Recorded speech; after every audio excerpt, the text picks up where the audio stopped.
Est-ce que vous rêvez de trouver un équilibre entre votre vie professionnelle et votre vie de famille?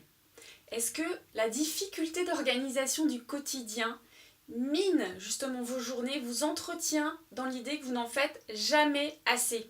Les rendez-vous chez l'orthodontiste, les réunions, les déplacements, même si vous êtes des champions de l'agenda, il y a toujours la crèche qui peut vous appeler pour une otite ou une babysitter qui vous plante. Est-ce que vous vous sentez coupable de ne pas être assez disponible au bureau, pas assez présent pour votre chéri, pour vos enfants? Comme si ça ne suffisait pas, les critiques commencent en plus à arriver de tous les côtés. Et le pompon, c'est que vous n'avez même pas une seconde pour vous, ne serait-ce que pour consulter un médecin tellement vous avez mal au ventre. Voulez-vous savoir comment stopper cet engrenage et doubler l'équilibre entre votre vie professionnelle et votre vie de famille? J'ai 3 stratégies spécialement pour vous. Bonjour et bienvenue au 19e jour du défi 21 jours pour doubler votre satisfaction au travail. Je suis Cécile Tardy, coach et fondatrice de la mission Burnout Killer, spécialement conçue pour vous redonner le goût de travailler heureux. Avant-dernière vidéo, les résultats sont déjà au rendez-vous pour certains d'entre vous qui m'ont écrit. Je suis tellement heureuse pour vous. Et pour les autres, ça va venir, rassurez-vous, à chacun son timing. Restez bien en phase avec vos objectifs et mobilisez régulièrement. Alors avec la liberté que nous gagnons progressivement dans nos choix d'études, d'emploi, de mariage, d'enfants, nous avons aussi gagné en effet boomerang une injonction de réussir. Tu l'as voulu, alors tu assumes et tu excelles. Être une femme ou un homme épanoui, amoureux, un bon parent, un bon professionnel, tout. La pression est telle, sans parler des images que nous bombardent les réseaux sociaux où tout est merveilleux et parfait. Il suffit d'un petit grain de sable pour enrayer toute la machine. Alors, première stratégie, autorisez-vous justement l'imperfection. Être performant, c'est avant tout être imparfait. Les professionnels les plus à l'aise dans leur carrière sont ceux qui savent lever le pied, qui ne cherchent pas à tout contrôler. Donc, lâchez-vous la grappe. Simplifiez-vous la vie, en d'autres mots. Ne vous encombrez plus de contraintes inutiles, allez à l'essentiel. Si vous n'avez pas un budget pour une repasseuse, revoyez à la baisse le repassage. Tant pis pour les draps, tant pis pour les serviettes, les vêtements des enfants, les pyjamas.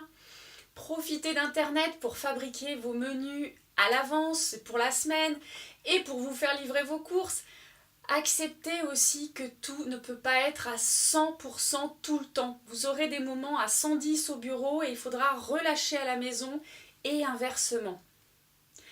Deuxième stratégie, acceptez de l'aide. Vos enfants, vos conjoints sont vos miroirs. Si vous les trouvez soudainement tendus, agressifs, il y a des chances que vous le soyez vous aussi. Sans vous rejeter la faute sur vous, c'est un écosystème tout ça. Alors soufflez et demandez à toute la petite famille de se mettre au diapason. Vous êtes fatigué? Dites-le. Ce n'est pas à eux de deviner pourquoi vous faites la tête. Et demandez-leur un coup de main. Tout le monde est en capacité d'aider dans une maisonnée, même les tout petits. Alors ça ne sera pas fait à la perfection comme vous l'auriez fait, mais vous avez compris, la perfection, on oublie, mais ça sera fait et ce sera un moment de partage, voire même de jeu qui sera super agréable. Et cherchez un maximum à déléguer tout ce qui vous prend du temps et qui vous épuise. Le ménage, le repassage, les courses, les trajets scolaires, le bricolage. Il y a des spécialistes qui font ça plus vite et mieux que vous. Alors faites vos comptes et comparez ce que ça vous coûte de le faire vous-même en fonction de votre taux horaire et ce que ça vous coûte de le déléguer. Vous allez vite voir que la décision est rapide. Si vous n'avez pas de budget, vous pouvez aussi fonctionner entre parents, voisins ou autres. Un système d'échange de services, ça fonctionne à merveille. Soyez inventifs. Et troisième stratégie, réservez un temps sacré pour vous. Quoi qu'il arrive, vous êtes la priorité. Il n'est pas question de s'épanouir comme maman working girl si la femme n'est pas épanouie. Même chose pour vous, messieurs. Votre agenda doit avoir systématiquement un temps pour vous qui est inaliénable, où vous faites ce que vous aimez. Et tant pis si c'est 1 heure de moins avec votre bébé ou votre boss, vous n'en serez que plus créatif et que plus disponible après. Concentrez-vous surtout sur ce que vous êtes dans ces moments au bureau ou à la maison, plutôt que ce que vous faites ou ce que vous consommez. Comment vous vous sentez? Est-ce que vous êtes OK intérieurement? Écrivez-moi sous la vidéo vos meilleures astuces à vous pour gagner du temps.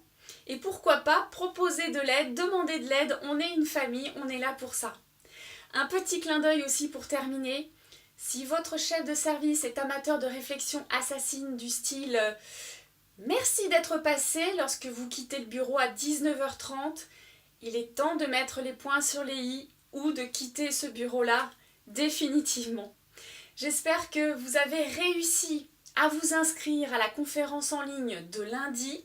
Je donnerai tous les détails excitants sur le programme de formation et de coaching en 12 semaines où je vais approfondir tous les sujets qu'on a vus pendant le défi. Merci beaucoup pour votre attention, je vous retrouve demain et d'ici là, soyez OK. OK maintenant, ici avec vous et avec les autres.